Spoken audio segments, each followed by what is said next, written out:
Tunaomba katibu mkuu na awamu moja. Tumeshaandika na tumefika kwamba katajeni naomba mamlaka ya mji mdogo maana sisi wote tunao. Waweze kupata maeneo ya kutawala. Tukisafiri na katibu mkuu tuna mnasi wa maji ambao umeuziwa pale kwa wawili. Maji yetu hapa yalikuwa ni changamoto, mimi nimekafuka kwa hiyo tunaomba sana. Tupate mnasi wa maji kutoka Ziwa Victoria uweze kufika katika milioni ya Nyamombo. Katibu mkuu, tunashukuru sana serikali ya Rais wetu Samia. Tumetekeleza chuo cha VETA kinajengwa ndani ya kituo cha Matongo, lakini kile chuo kinaenda kwa hakika sisi ya ujenzi. Kimeanza kutoka mwaka jana na kinaenda taratibu sana. Kuna vijana wengi katika ukanda wa Nyamombo wanahitaji mapato ya ajira. Kwa hiyo tunaomba sana katibu mkuu kile chuo kinachojengwa pale kiweze kuongeza spidi, kikamilike, vijana wetu waweze kujifunza, waweze kujiajiri na kujipatia kipato. Mwisho tunataka sana katika yetu ya Nyamombo, karibu sana katibu mkuu. Asante sana. Lakini pia nishukuru kwa taarifa iliyonipa diwani wenu. Diwani wenu kuongea mambo ya maana sana. Na anaongea mambo ambayo yanagusa wananchi. Ameongea jambo la mamlaka ya mji mdogo ambao pia iliwekewa uzito mkubwa na mbunge wetu. Sasa kabla sijaelezea kwanza ni wakumbushe kwa mimi pia ni mtu wa Mara. Mimi ni mtu wa Mara sababu nilikuwa mkuu wa wilaya ya Bunda kwa miaka 3. Ninakumbuka.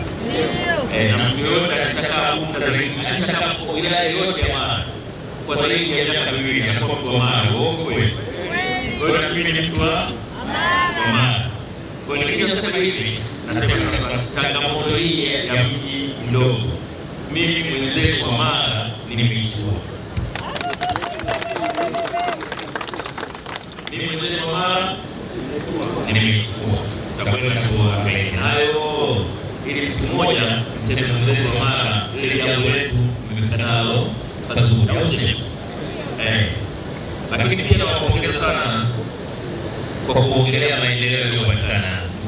Mbunge kasema na diwani kasema kiwango cha laki kidogo, na pia kasema idadi ya watu wenye usafiri binafsi ama pikipiki ama gari inaweza kuwa 40%. Nimepanda hapa juu, nimetazama watu waliokuwa simu juu, simu za bei mbaya, sio mchezo. Hapa inaonekana nyinyi kweli mnahangaika na maendeleo. Wewe nipigie makofi.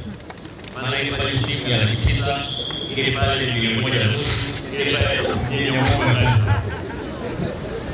Kwa hiyo inaonekana kasi ya maendeleo ya Nyamombo inataka na vitu vya maendeleo kwa barabara ndefu zaidi, barabara za maana zaidi. Na hiyo nalo tumechukua. Kwa uchaguzi. Wangapi wanajua mwaka huu ni mwaka wa uchaguzi? Mko vizuri sana wana Nyamombo. Itakapofika muda wa kuboresha daftari la kupigia kura mwezi wa 5, tarehe umeshatangaza. Tarehe 1 hadi 7. Tarehe 1 hadi 7 mwezi wa 5. Yoyote ambaye hajajiandikisha wa CCM au si wa CCM, wote jiandikishe. Wote mkaboreshe taarifa zenu ili mwezi wa 10 itakapofika usipoteze haki yako ya kupiga kura. Kura ni muhimu sana. Na sisi tutakuwa tunawakumbusha kidogo kwamba wakati unapofika huo muda, basi kama ilivyo katika mambo yote ya uchaguzi duniani, watu wanaangalia chama chenye uzoefu, chama kinachopenda watu, chama kinachojali maendeleo, chama kinachohangaika na wanyonge, chama kinachozingatia kero, ambao nyinyi mnakijua ni chama gani? Ni chama gani?